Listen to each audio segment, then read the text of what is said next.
Hi, everybody. Welcome back to the Talking About the Big Stuff podcast with Michael Cole. I am Michael Cole, and today we have our guest from episode 2 returning, Matthew Cravat. Hey, it's great to be back in the studio. Yep, in studio, nice.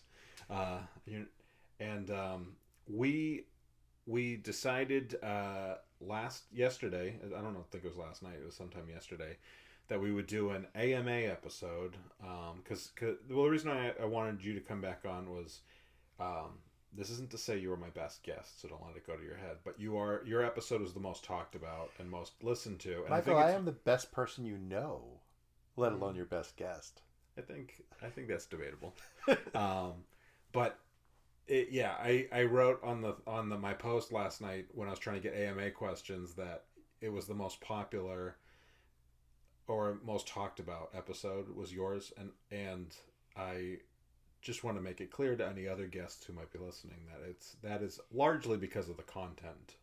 Like your people liked you as well, but also like I have so many people ask me questions about oh, you're an atheist, and I didn't know that about atheists, and it stirred the most conversation. In one of my episodes is one of my guests asking about it, and we started on a conversation. Did you listen to it or not? Was that the Logan episode? No, I didn't hear it. Oh. That my friend Paul came on. We did an episode, and then while we were recording, we just like went super long, and he was like, "I have some questions because I listened to the atheist episode," and I was like, "I'm gonna make this a second episode. Hold on a second." So like it literally is the most talked about episode. I had a couple days after we released it, a coworker who had been talking about how they were going to get me back into Jesus. Came in and she said, "I'm not going to get you back into Jesus." And I was like, "Why?" And she goes, "I listened to the episode. You found your people. I didn't know you had people." And I was like, "Yeah." And so it's gotten a lot of interesting things. It's also funny because I recorded both the first episode and I think our episode before I released the first episode because I wanted to have a little bit, of I knew I was going on vacation and a couple other things, and then I showed up at work and we had this big.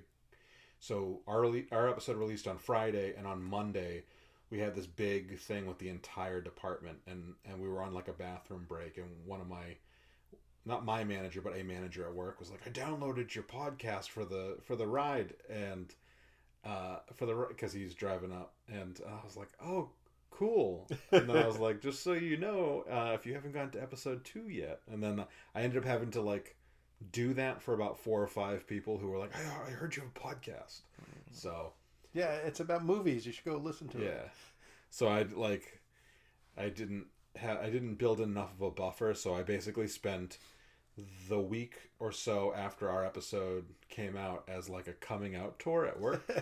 So yeah, I'm not sure. I am under the impression that everybody knows at this point, although my mom hasn't mentioned listening to it, so I don't think she's listening. But I don't know, or she's doing the thing where she's listening and we're pretending like we don't know. Because so I don't know if I've told you this. I definitely know I haven't told you this particular story, but I wrote a book 5-6 years ago, right around the time right before Logan was born. Just like it was a book of poems, essays, short stories, and a bunch of my family read it, and I got like lots of good feedback from family. I ended up pulling it because it's really poorly edited because I couldn't get an editor, and so it's not available online right now. But I recently like grabbed it because I have a bunch of copies in the garage, and I grabbed it and I was like looking through it, and there's this poem that I wrote that I thought was really, really subtly metaphorical about a specific sex act. And I read it now 6 years later with the idea that my grandparents and my parents and aunts and uncles have all read it, and I'm like, this was not subtle. There is nothing subtle about this. We just all played when the title game. is "Sucking the Phallus," something's wrong. No, it was so I just realized that I have a lot of people who are more polite than me who will not bring up awkward stuff. So if I have family that's listening to this episode, We are fully clothed. we are fully clothed. But I would like to say, you can continue doing that. You don't ever have to mention to me that you read this. Actually, so we recorded the first episode, and then I went on vacation with my family, and I was talking to my grandfather, and I was saying something, and he goes, "You should have a podcast." And I was like, "Actually, I do have a podcast." And he goes, "Oh." And we were talking for a few more minutes, and then he said something about when your uncle, this is his son, when your uncle was I don't know 20 or so, he told me something, and I was like, I could be happy the rest of my life not knowing that. And I said, "Oh, then maybe don't listen to my podcast." So I don't know. I don't know if anybody in the family is listening. Although I did have a cousin as a guest, so I would guess that she's listened to at least that episode. But it's amazing how many people only listen to the episode they're on of a podcast. I think almost everybody. I mean, it's funny. Like I listened to a big name in the atheist community was on a smaller podcast that I like better, and you can just say it. Yeah. So Seth Andrews from the Thinking Atheist was on Aaron Rabinowitz's Embrace the Void philosophy podcast. Yeah. And Aaron ends every episode of Embrace the Void with what he always says, "I'm sorry, but I have to torture you now." And he plays a philosophy game. The first couple of dozen episodes, it was what's real and what's not real. Yeah. And now it's switched to versions of the trolley problem. Like, would you throw the switch to take one life to save other lives, with different factors involved. I like when you play that game or the trolley problem with a psycho who's like, which one kills more? No. Well, I think it's funny in his is when people give the answer he doesn't expect for the first one, and then he tries to make it more enticing, and they already said yeah. So it's like I said I'd kill people. What the hell? But Seth almost seemed offended that he's trying to, like, why are you asking me these questions? This is not fair. And like, clearly you haven't listened to a single episode of the podcast you're on, because he does it in every episode. Yeah. I like Seth a lot but I don't like his podcast. I like him on everything else I've ever seen him on, but I don't love his podcast. I don't listen to his podcast much, but I met him. I mean, he was a speaker for Triangle Free Thought Society. I think my son was maybe 16 years old and worked his merch table for him, selling his stuff, and while he was talking, and while he was autographing books off to the side, Jacob was selling his mugs and stuff. And he was super nice to Jacob, gave Jacob a free mug, which he brought to college with him and like displayed prominently on his desk to announce I am an atheist. He had a series of books on his bookshelf and the Thinking Atheist mug on his desk so that all of his room guests would know where he stands. Yeah, nice. So you did, I really enjoyed, we met, what's his face?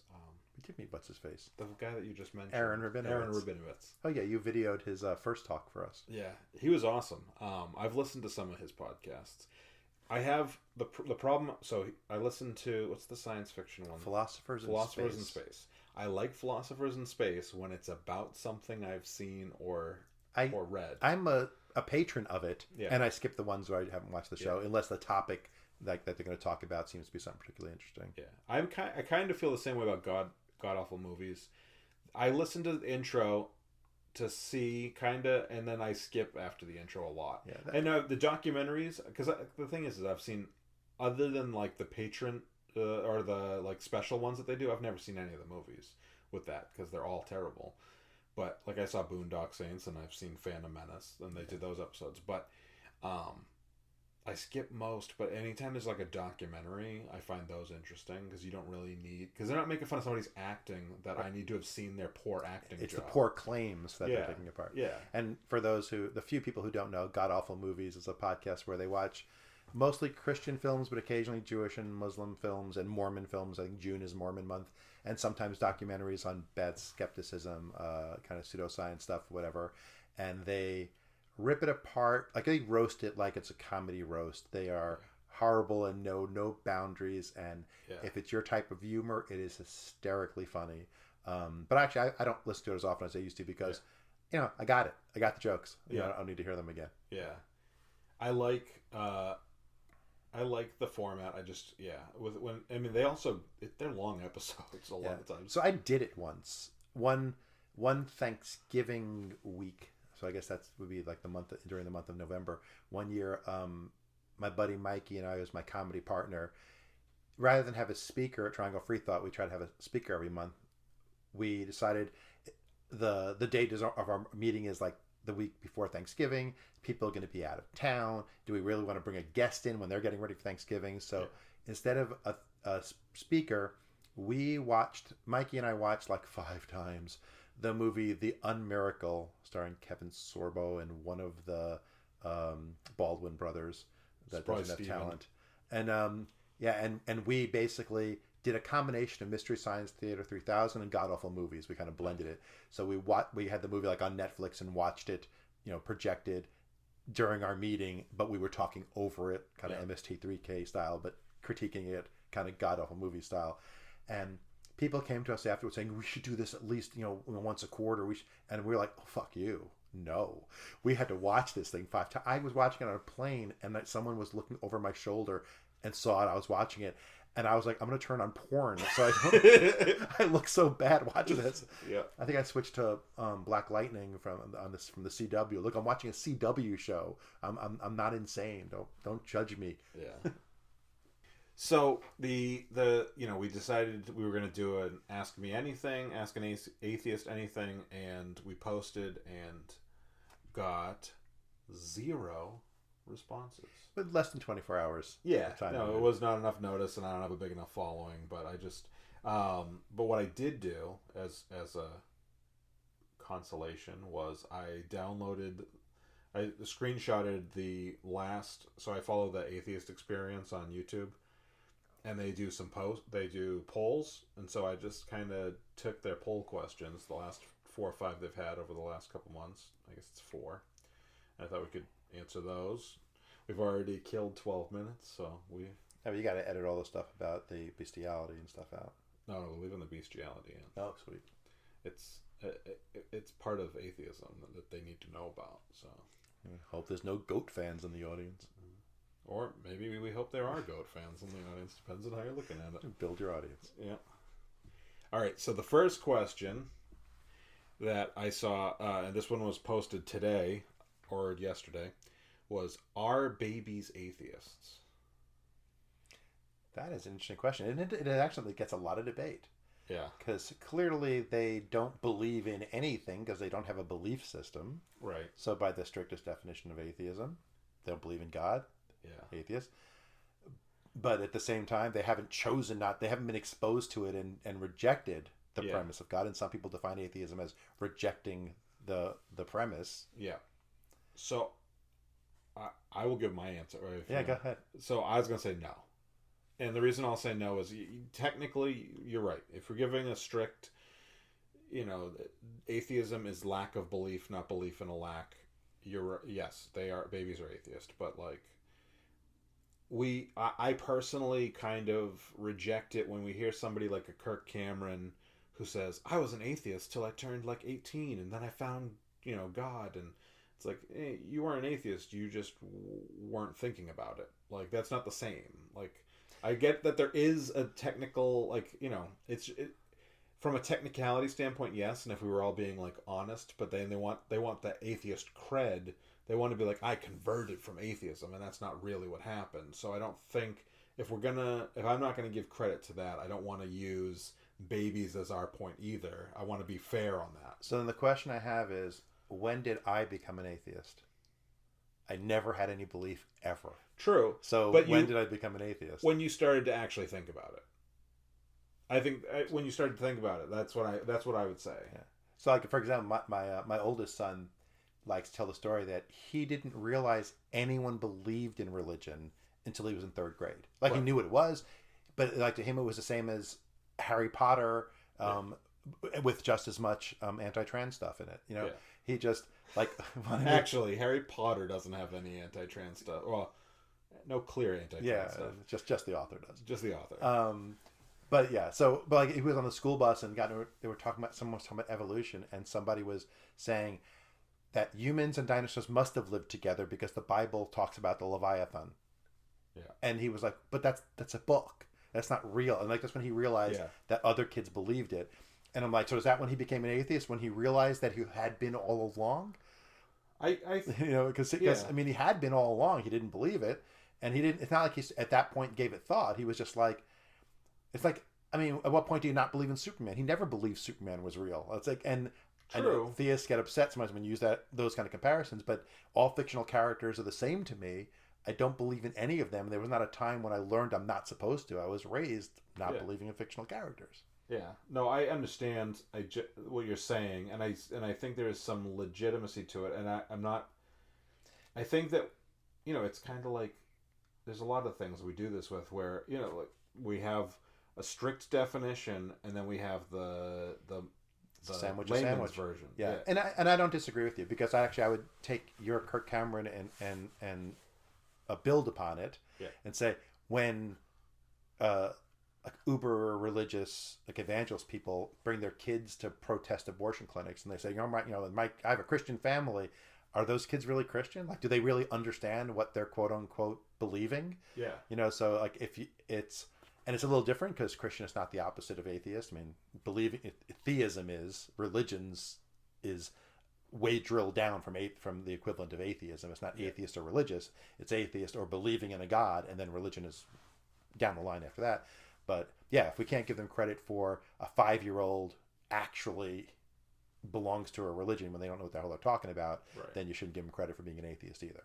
Yeah. So for me, it's just a matter. I mean, it's just a matter of trying to be clear and consistent, and saying like, well, I don't want to take credit for babies. Like, I don't want to like throw that in Christians or just theists' face when I will 100% dismiss like a Kirk Cameron. Yeah, but I think what's important is, in any kind of conversation like that, like, is a sandwich, is a baby an atheist, anything like that, is define your terms. Yeah. Because it's how you define the word in this conversation. Like, are you defining it as, does a baby believe in God? You can swap that out. Right. Then clearly, no, baby doesn't believe in God. So by that definition, baby's an atheist. Yeah. Has a baby chosen to reject the God proposition that's been presented to it? No. So by that definition, not an atheist. Yeah. So you have to define your terms. That's true. Yeah, I think that's because I would say, if you ask me when I became an atheist, I wouldn't say the first time I learned about religion, because I don't know when that is. I always was aware of religion. Yeah. I've just always been an atheist, and no one ever taught me not to be one. Yeah. But that's, I'm defining the word that way. I guess that's kind of like it retroactively for someone like you, not someone like me who actually like deconstructed or whatever. For someone like you, it's almost like, somebody who's gay was gay at birth, but didn't know it till puberty. But we wouldn't be like, that baby's gay. Like, it's retroactive to some extent. Not that my son is gay, because he's not, as far as I know. I mean, he's dated girls and he doesn't seem to be. But when we were in New York, when he was a toddler, every gay guy in every restaurant we went to was like on their knees at his crib, cooing over him and thinking he's the most beautiful boy in the world. Yeah. We were like, if this boy is gay, he is going to get so much dick. Because even though it's a baby, he was attracting people. Yeah. As far as I know, he has not. Yeah. Good. But I guess that's like a retroactive thing. Like, I think it's how you define the word. Like, when did you realize you were atheist is different than when you know. True. So sometimes the question is, and that's like, go back to embrace the void, the torture, his torture thing of his enlightenment around. It's when the way you define the question is what makes it painful to try to answer. Mm-hmm. When you just ask it so simply, it makes it hard to answer, because you have to define it to answer it. Yeah. Well, I listened to a thing recently, not that it's about atheism, but it was about this question of what is a woman that we're constantly hearing now. The Republicans try to stump people with, and it's because there is not an easy definition, and they think there is, but like, if you look at it at a biological standpoint, there really isn't. And the guy that he put it more succinctly than I'd ever heard anybody. He said, I'm gonna fuck it up. Like, I'm not gonna be good at this, but he said, like, there's lots of situations where there's a thing that we all clearly know in our head, but we couldn't necessarily define it without bringing stuff in that's not it, or excluding stuff that is it. So like a chair. You're sitting on a chair right now. If I sit on a rock, does that make the rock a chair? Right. And you say, no, because it has to have 4 legs and a back. And you have to be able to sit on it. Oh, so a horse is a chair.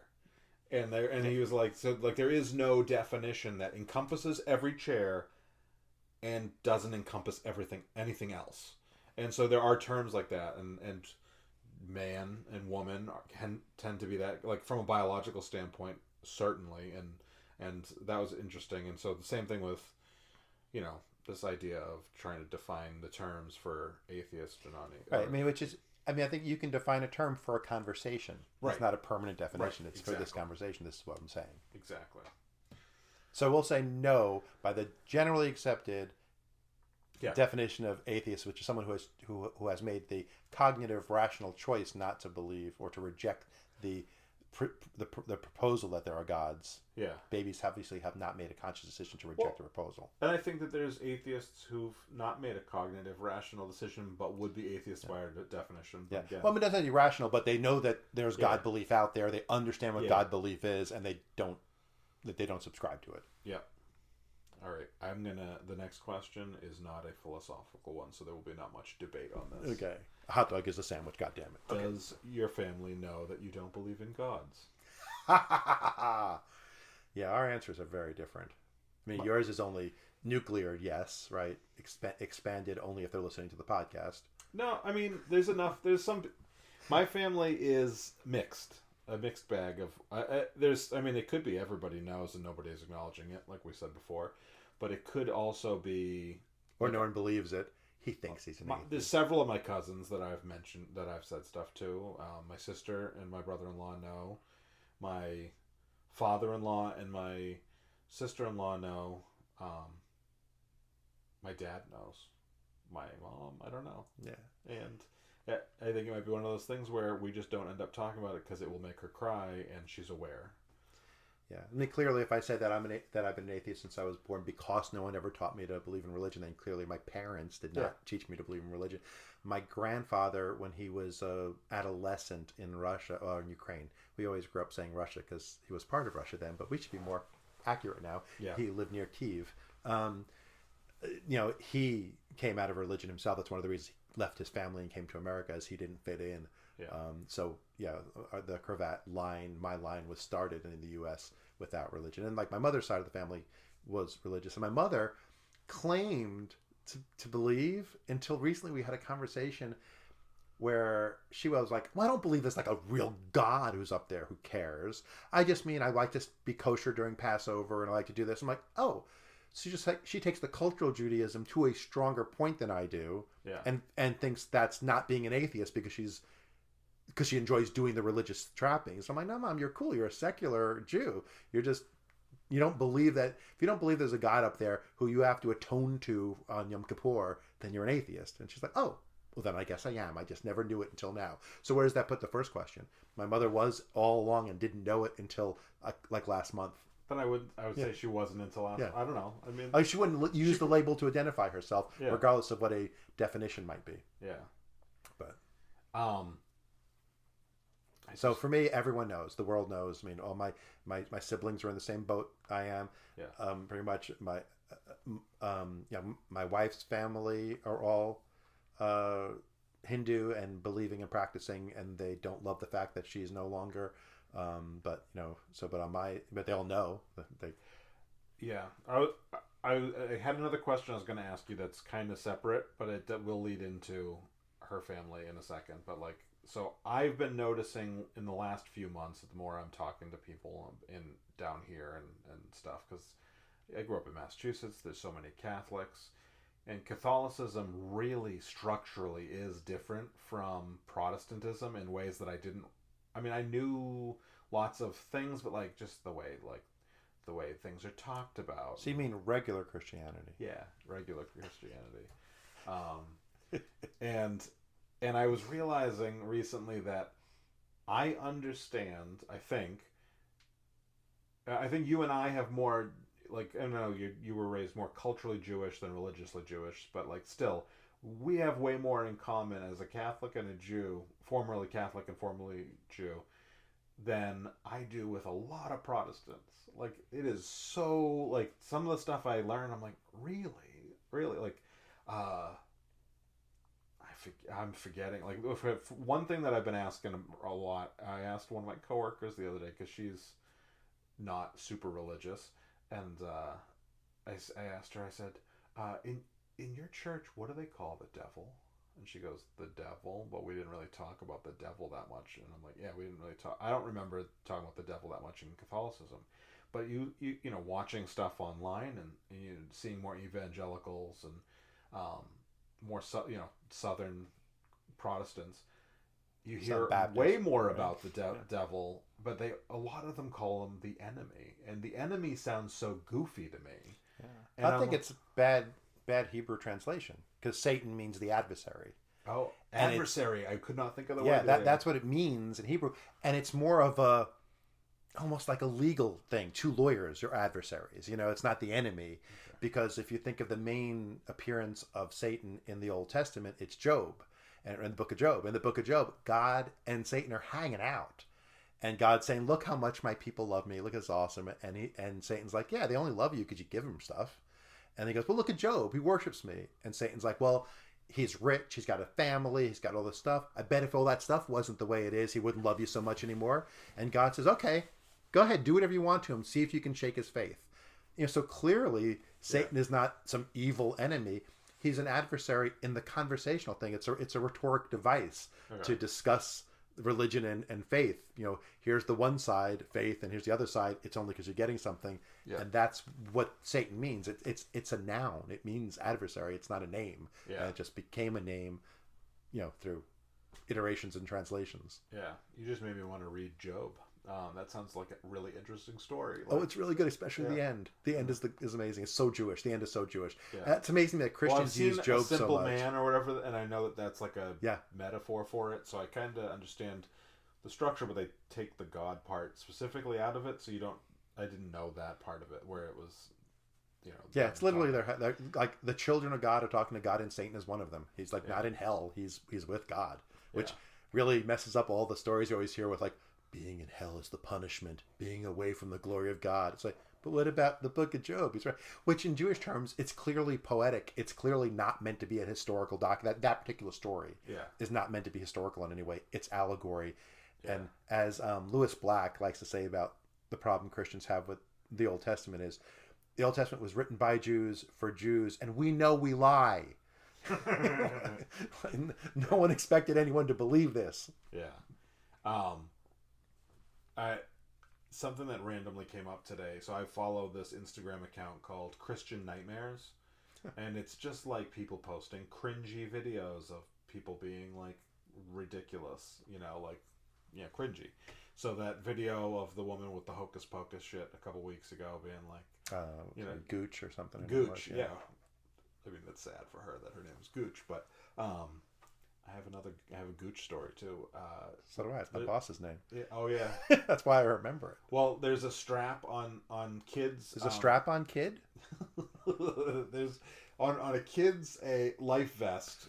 There is a strap that goes under them. Ooh. Right Logan. To the Gooch. And so when we're tightening Logan's, I always say to him, "You got to tighten your Gooch strap.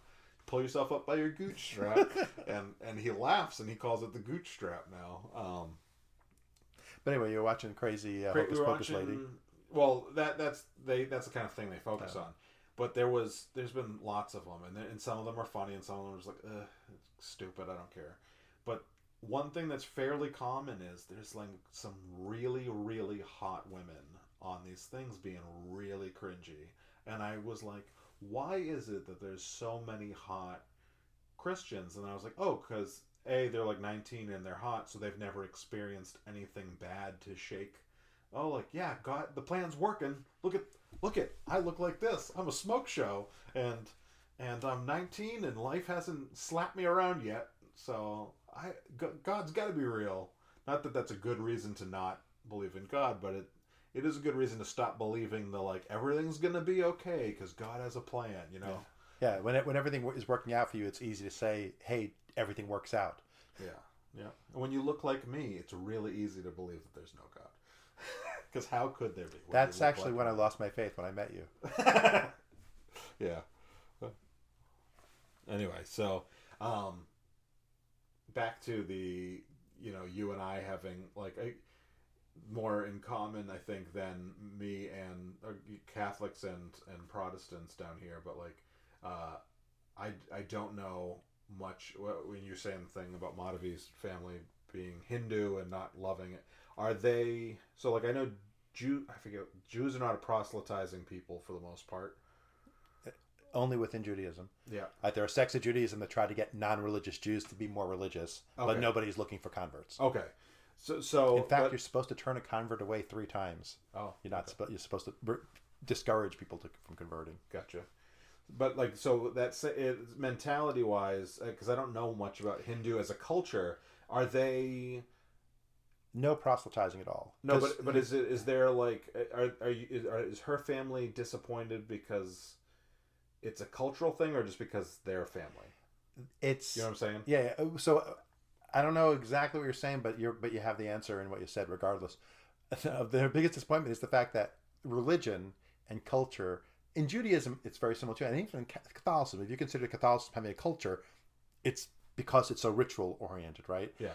And Judaism, obviously, the culture and being a Jew are so intertwined. Like I could say, the religion is Judaism, the culture is Jewish. You know, they're separate things, but they're so intertwined. And for Hindu, the Indian culture, and that's the wrong term. I'm going to say it for now, but then I'll backtrack. The Indian culture and the Hindu culture are so intertwined. Okay. And I'm going to backtrack and say that's not exactly true. There's Christian enclaves, and there's Anglo people called Anglo Indians who are Christian. Have been there generations and Christian. There's obviously Muslims.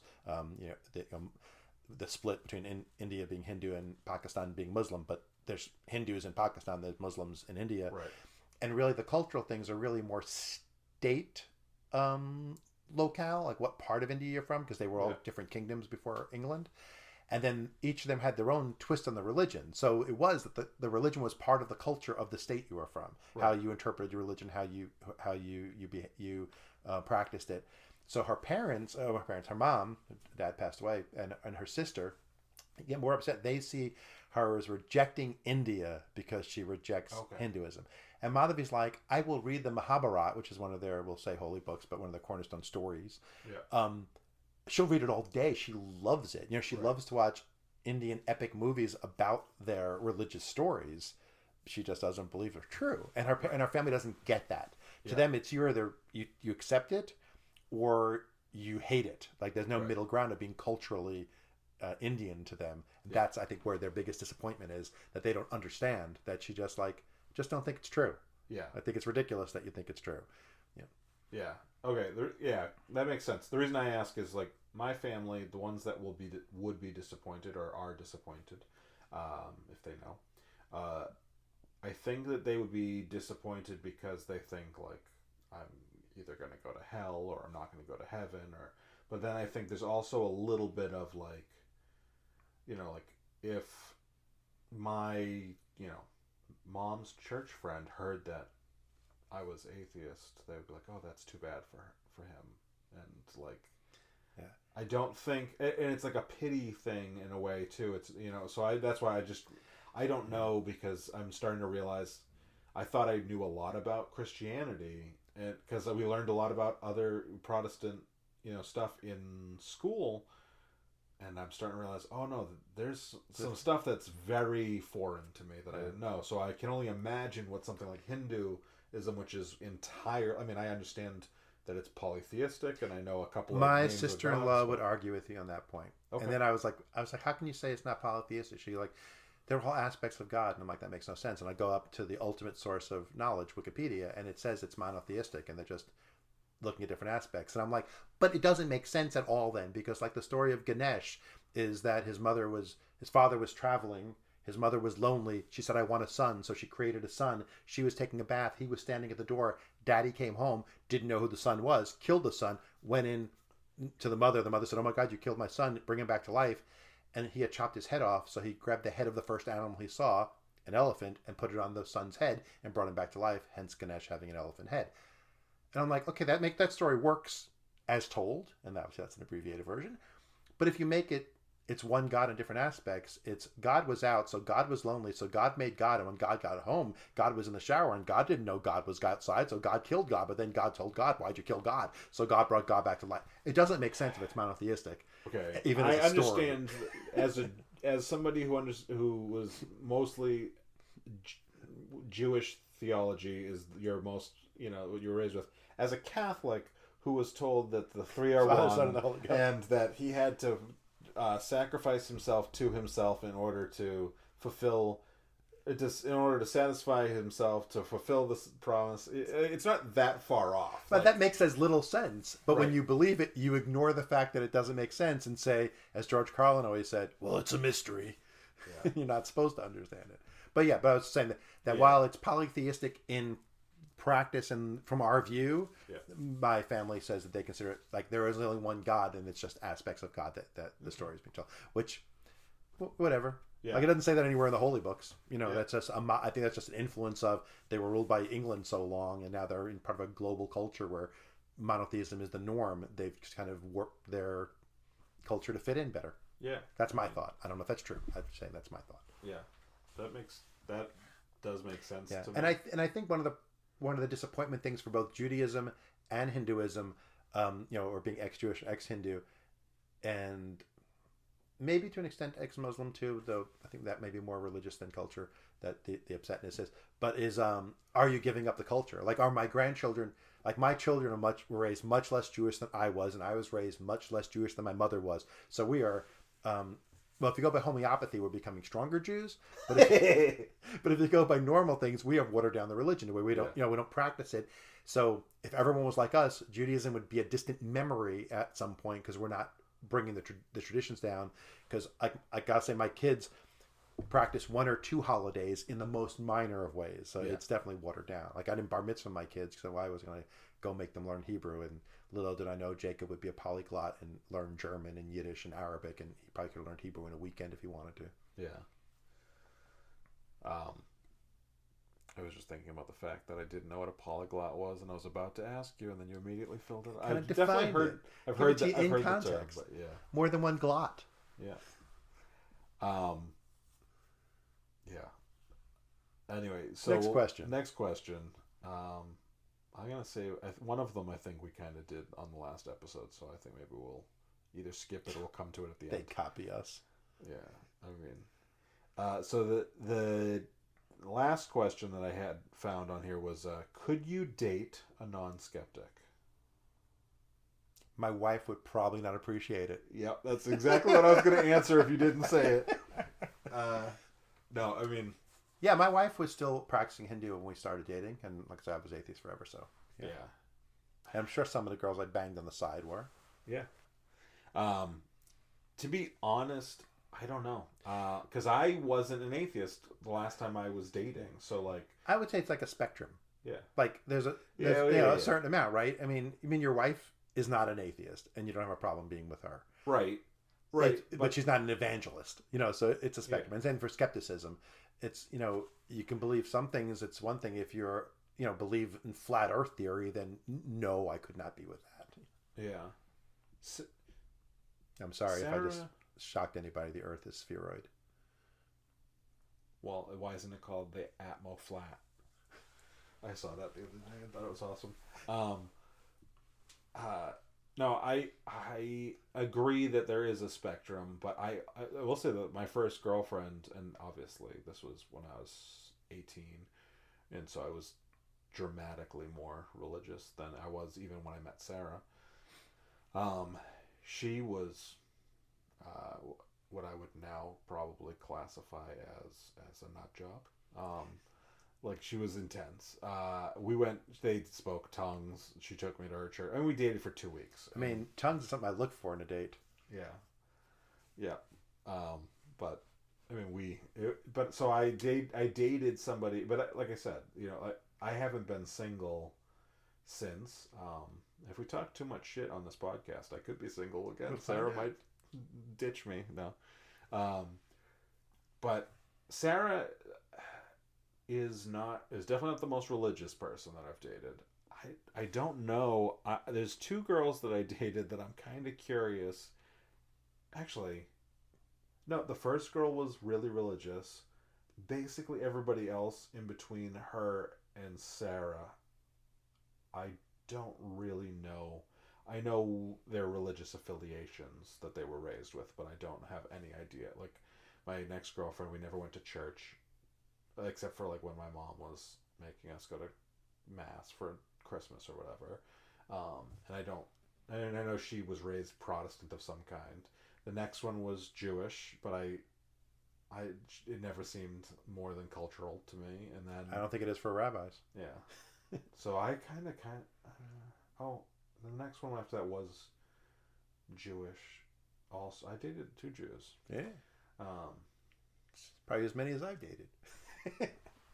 yeah, but I'd say two spin-off things, and one is saying nut jobs and speaking in tongues. I have a lot of friends who used to speak in tongues, who have since become atheists. So, temporary nut jobs. Yeah. Now, it's being raised in a thing and believing what you've been taught to believe. So, I wouldn't be disparaging for that. There's always hope. This one's still in it, and she's like, and I'd say and it's a con from what I can tell. I think she actually believes it, but I think her entire family are con artists. Other than her, I think she's the only one whose eyes are closed. Yeah, I mean it's pretty. because it's pretty intensely culty. Yeah, and so the flip side of that is there are some girls who I dated or knew whatever biblically, who are now in their 50s religious, or and maybe it's been since their 30s, I don't know, but people like from high school and from college days who were on friends on Facebook, and they're much more religious. And I don't know if it's just a factor of getting older, if it's a factor of becoming, I'm an adult and it's my job to go to temple and be religious, where when we were young it wasn't their job to do it. Or if it was a factor of becoming parents, like I have to take my kids to temple so they become more religious, or you helped them see God. I a couple of them I did. And but yes, I don't, but but my reaction to that, though, like I say, I don't judge people who are religious, because I understand various reasons someone might be, and I have friends who were, so how can I judge people for one of my friends were them? But I do feel like, oh man, I dodged a bullet. Allison's a nut job now. So it's a. I've dated a lot of nut jobs. Just one of them happened to be religious. Yeah. And some would argue that I'm a nut job. I might be married to one of them. So, I'm a nut job, but by marriage. Yeah. So for me, if I was all of a sudden to start dating again, I would not necessarily say no to religious, but I would definitely not no fundamentalists. I just it's, and again, I mean, it's kind of like I have lots of friends that believe a lot of different things than me, but I don't know that I could raise kids with them, kind of thing. So I think that if you're on opposite ends of the political spectrum, for example, you can be friends with somebody who's on an opposite end of or you could, back in the day, but could you raise kids with that person? And could you be compatible with them on a more intense level than friendship? And I think that does change it up for me. So, you know what I'm saying? Is that clear? Yeah, I mean, I belong to some atheist, non-believer parenting groups and such on Facebook and whatever, and it's amazing people who are in I'll say a mixed marriage of atheist and not atheist. Doesn't make a difference what the religion is. Yeah. When a lot of people who run into horrible problems as the kids get older and the spouse gets more religious or wants them to be more religious, and then the atheist is like, but I don't want to lie to my kid, and I don't believe what you're saying. So why do I want to send my kid somewhere to be lied to? And it's interesting, And like I say, Madhavi was a believer when we first started dating. By the time we were married, she wasn't. But my oldest son was also, I would never date a non-atheist. But his wife was not an atheist when they started dating. Yeah. And I used to, she's Muslim. She's from Saudi Arabia, and when he was first telling us about her, I said, well, is she Muslim? He said, yes. I said, how Muslim is she? And he smiled and said, she's so Muslim. He said, a little less every time we talk. Yeah. And she was always, and then she was always questioning, and she had doubts, and she just didn't know you were allowed to have doubts until she came to America and met people like Jacob and stuff. So it wasn't like he brutally deconverted her from her hardcore belief. Yeah. She was always a black sheep of the family kind of thing, because she never was fully embracing. But hi everybody, I just wanted to say real quick, we're gonna finish up the rest of this conversation on next week's episode.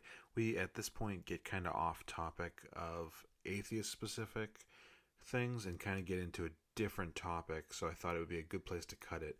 I am going to leave you with one last short clip, because Matthew did want to let everybody know about an event that's coming up this Sunday if you happen to be in the Raleigh-Durham area and are interested in attending. So I will cut to that right now, and then we will continue the conversation next week.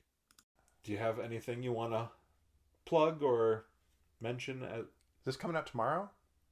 Or next week? The first half is coming out tomorrow. Oh, so if anyone happens to listen to this who is in the Triangle area of North Carolina, so and is a non-believer, an atheist, an agnostic, a skeptic, a secularist, any term you like to use to say that you're not a believer, Triangle Free Thought is having a picnic on Sunday at noon at Lake Crabtree. So if you visit trianglefreethought.org, you can find out exactly which shelter it is, because I don't remember which one off the top of my head.